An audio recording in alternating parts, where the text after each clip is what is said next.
Hola a todos amigos y bienvenidos a un nuevo y escalofriante vídeo de Lethal Mystery, donde vamos a hablar probablemente del caso de gemelas más terrorífico de la historia, al menos conocido, desde luego uno de los más mediáticos.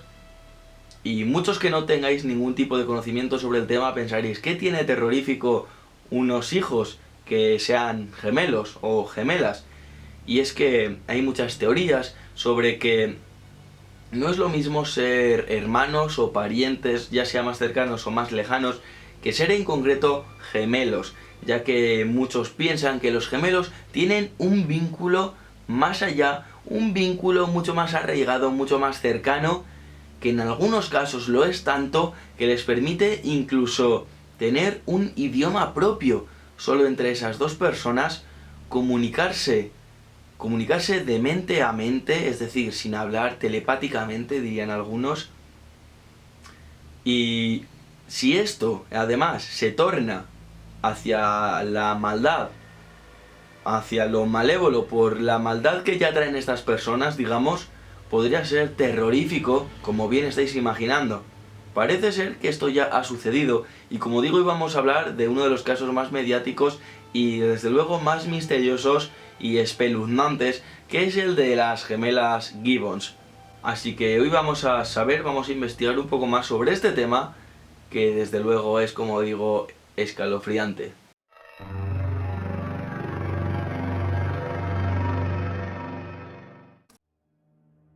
Una vez fuimos dos. Las dos éramos uno. No fuimos más dos. Uno a través de la vida. Descansa en paz. Este es el poema que se puede leer en la lápida de Jennifer Gibbons. Su hermana gemela, June, lo escribió para despedirse de la que durante décadas fue su único interlocutor. Su sombra, hasta que murió en extrañas circunstancias cuando ambas decidieron que una de ellas debía sacrificarse para que la otra pudiera tener una vida normal. Las gemelas silenciosas, como se las conocía popularmente, nacieron el 11 de abril de 1963 en Barbados. Su padre, un técnico de la Fuerza Aérea Británica, fue destinado a un destacamento en Gales, y la familia se convirtió en una rara avis de un tranquilo pueblo, Haverfordwest, en el que los emigrantes brillaban por su ausencia. Las hermanas eran inseparables y se comunicaban en una jerga que nadie entendía. Aunque su comportamiento era extraño desde el principio, todo se volvió más extraño, más anormal, cuando empezaron a ir a la escuela de Gales, dado que eran las únicas negras de la clase y solo hablaban entre ellas en su propio lenguaje. Además, fueron el blanco perfecto del acoso escolar, lo que las separó aún más del resto del mundo. Como cuenta la periodista de The Sunday Times, Marjorie Wallace, en su libro The Silent Twins, el bullying era tal que las gemelas tenían que abandonar la clase antes de tiempo para no sufrir las burlas de sus compañeros a la salida de la escuela. En este tiempo, su lenguaje se volvió más extravagante, hasta que se separó casi por completo del inglés y se convirtió en ininteligible para el resto del mundo.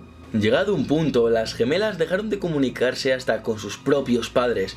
Solo hablaban con su hermana menor, Rose, que se convirtió en su única conexión con la realidad. Wallace fue, de hecho, una de las pocas personas que lograron hacer amistad con las gemelas pasado este tiempo, en los años 80. Pero su desconexión comunicativa con el resto de la humanidad no era lo más sorprendente y misterioso de las hermanas.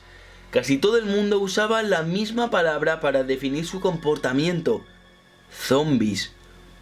Ambas efectuaban exactamente los mismos movimientos, como si estuvieran poseídas, y eran prácticamente indistinguibles. Casi nadie podía saber si era June o era Jennifer. Diversos médicos trataron infructuosamente de entablar comunicación con las hermanas, o al menos de entender qué se estaba pasando por su cabeza, pero les ignoraban por completo. A los 14 años, las hermanas fueron separadas en distintas escuelas para fomentar su socialización.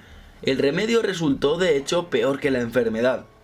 En cuanto no estaban juntas, entraban en un estado catatónico. Dado que resultaba imposible separarlas y no había forma de comunicarse con ellas, las gemelas tuvieron que quedarse recluidas en casa, o más bien en su habitación, donde se pasaron años perfeccionando su extravagante relación, pero también escribiendo, la única actividad que aparentemente realizaban por separado. Sus diarios son la única forma de saber qué estaba pasando por su cabeza, y es algo escalofriante. Nadie sufre como yo, no con una hermana, apuntaba June en su diario. Con un marido, sí. Con una mujer, sí. Con un hijo, sí. Pero esta hermana mía es una sombra negra que me está robando la luz del sol. Es mi único tormento. Jennifer, la cual había nacido 10 minutos más tarde, veía a su hermana mayor como alguien más capacitado en todos los sentidos, más fuerte, más lista, más ingeniosa. Por su parte, June sentía la envidia de su hermana menor. Decía, ella quiere que seamos iguales. Hay un brillo asesino en sus ojos. Querido Dios, tengo miedo de ella. No es normal. Alguien la está volviendo loca. Soy yo. Aunque nadie tiene claro en qué se basaba su relación, esta parecía sustentarse en el desprecio mutuo unido al miedo a que una de las dos matara a la otra, algo que pensaban podía acabar con ambas. Nos hemos convertido en enemigos mortales, aseguraba Jennifer en su diario. Sentimos los molestos rayos mortales que despiden nuestros cuerpos, golpeando la piel del otro. Me pregunto a mí misma si puedo deshacerme de mi propia sombra. Si es posible o es imposible. Sin mi sombra moriré. Sin mi sombra obtendré una vida. ¿Seré libre o me dejarán morir? Sin mi sombra, que identifico con una cara de miseria, engaño y asesinato. Quizá debido a su fracaso literario, las gemelas buscaron otra forma de llamar la atención menos etérea. Se dedicaron a robar, intentaron asfixiarse entre ellas y provocar incendios, una actividad que acabó sentándolas en el banquillo. El juez dictaminó que su conducta antisocial era peligrosa para la sociedad y las envió a una prisión psiquiátrica de alta seguridad, donde fueron diagnosticadas con esquizofrenia. Durante su estancia en el hospital comenzaron a creer necesariamente que una de las dos debía quitarse la vida. Las gemelas permanecieron encerradas en el Broadmoor Hospital 11 años, durante los cuales las atiborraron de fármacos antipsicóticos, lo que, claro está, acabó con su carrera literaria, aunque sí siguieron completando sus diarios. Pese a que las hermanas se pasaban el día drogadas, se encargaron de hacer la vida imposible a sus captores. Había temporadas en que se turnaban para comer. Una de ellas atiborraba y la otra ayunaba por completo. Los enfermeros las castigaban separándolas en celdas distintas y en extremos opuestos del hospital, y se las encontraban como congeladas, en la misma posición durante horas. Pese a esto, ambas empezaron a comunicarse con otras internas, el personal del hospital y su familia. Fue en estos años cuando Wallace hizo pública la historia de las gemelas y logró entrevistarse con ellas. En Broadmoor, las hermanas le contaron que hacía mucho habían llegado a un acuerdo por el cual, si una de ellas moría, la otra debía empezar a hablar y llevar una vida normal. Durante su estancia en el hospital, comenzaron a creer que necesariamente, como antes decía, una de las dos tenía que quitarse la vida, y después de discutir durante mucho tiempo, llegaron a la conclusión de que debía de ser Jennifer, la hermana pequeña, la que se sacrificara. Marjorie, voy a tener que morir, le dijo Jennifer a la periodista. Cuando Wallace le preguntó por qué, su respuesta fue clara: porque lo hemos decidido. En marzo de 1993, las gemelas, que ya tenían casi 30 años, fueron trasladadas a la clínica Caswell, un hospital mental de menor seguridad en Gales. Cuando llegaron allí, Jennifer no se despertaba. Los médicos la declararon muerta 2 horas después. ¿La causa? Miocarditis aguda, una inflamación repentina y letal del corazón. A día de hoy, nadie sabe por qué murió Jennifer. En su día, el director del Broadmoor, Michael Morgan, aseguró que de haber estado alguna enferma, no se habría transferido a las gemelas. La autopsia no reveló ningún signo de envenenamiento. Según June, Jennifer simplemente colocó la cabeza sobre su hombro, tomó un último aliento y le dijo: "Por fin estamos fuera". Actualmente parece que June lleva una vida relativamente normal, habla con la gente y se relaciona con su comunidad. Wallace visitó a June unos días después. "Por fin soy libre", le dijo. "Al final, Jennifer ha dado su vida por mí. Casualidad o no, su muerte sigue siendo un misterio".